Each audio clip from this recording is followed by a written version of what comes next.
So I could have sworn that I had seen Elf for the very first time back in 2017, but I guess I just wasn't paying attention to it, or I just had it in the background, because this time it hit me right in the feels.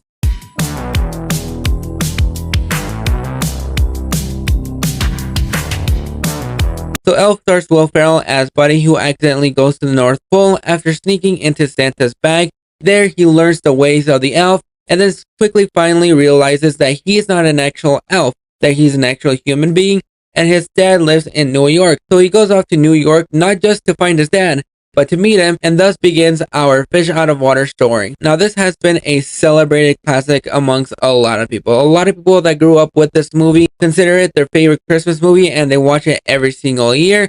And some people I've seen, surprisingly, some people say that this movie is actually overrated. So I sat down to check this movie out because like I said in the intro, I could have sworn I had to put this on back in 2017 to check it out for the very first time, and everything in this movie just felt new to me, like if I was watching it for the very first time. So I guess this is actually the first time that I see Elf.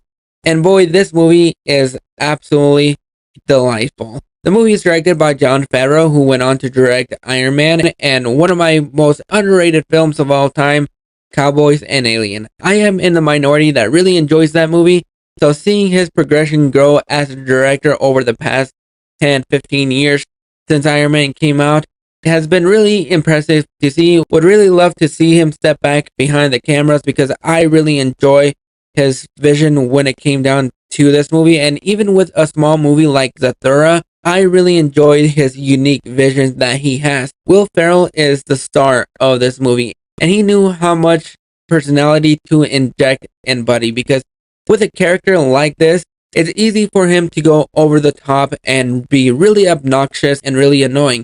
But Will Ferrell found a perfect balance of having that childlike wonder, but at the same time not going overboard, because it's easy for him to go a little bit overboard. And I think this is one of the best performances that we've gotten from Will Ferrell. People may have Anchorman at the top of the list, and some people may have Step Brothers, but for me, the first Will Ferrell movie that I saw was Talladega Nights, The Ballad of Ricky Bobby. So him as Ricky Bobby is top tier for me, but this is one of those special movies that he has, and it's a little bit more tamer, but it also has some of the same qualities that I really enjoy in a Christmas movie. James Caan as Buddy's dad is perfect casting. He was a little bit dickish, but he doesn't come overly dickish. We've seen this character in a lot of movies. He's the no time for family, all work, all day kind of father. But as Buddy comes into his life and Buddy interacts with his son, then you kind of see that power dynamics shift and makes him realize that life isn't all about working. Sometimes it's about putting your family first and doing what's best for them. Even the small little role that Zooey Deschanel has as Buddy's love interest, not sure if it was really fleshed out as that, but maybe trying to get into those steps right there. I think she was great in this role. She is so sweet, and the chemistry that she has with Will Ferrell, they just bounce off of each other very well. They complement each other in more ways than one. Plus, just like Mean Girls, this movie is quotable. There are a lot of iconic lines that I know a lot of people really love to quote, and there are some that I kind of wish we have a little bit more of, because there are a lot more funnier lines in here than I expected or even remembered for that sake. But overall, this is a movie that I really came out enjoying a lot more than the time that I thought that I had seen this movie, because once we get towards the end of the movie and you have everybody, I think it's Central Park, where they're all gathering and Zooey Deschanel begins to sing and everybody begins to sing with her, kind of invoking that Christmas spirit. It started to make me tear up so much, because Christmas is one of my favorite holidays of all time. It's that celebration of being around your friends and family, that communal surroundings, knowing that you're around people that you love and cherish.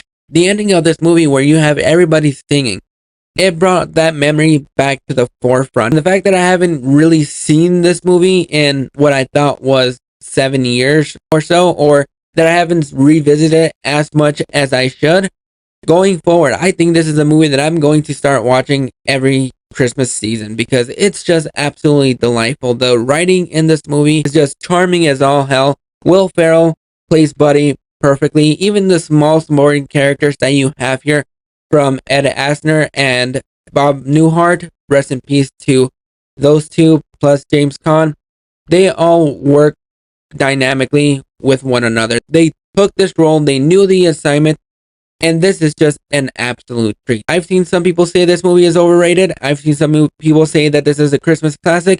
For me personally, this is going to be a Christmas classic for years to come. And I can see why some people say that it's overrated. I can see why some people would get annoyed with this movie. I was just really charmed by this movie, and I really enjoyed it from beginning to end. But those are my thoughts on Elf. Let me know down in the comments if you guys think this is a Christmas classic or if you think it's overrated. Drop the thoughts in the comments below, and I'll catch you guys for the next video.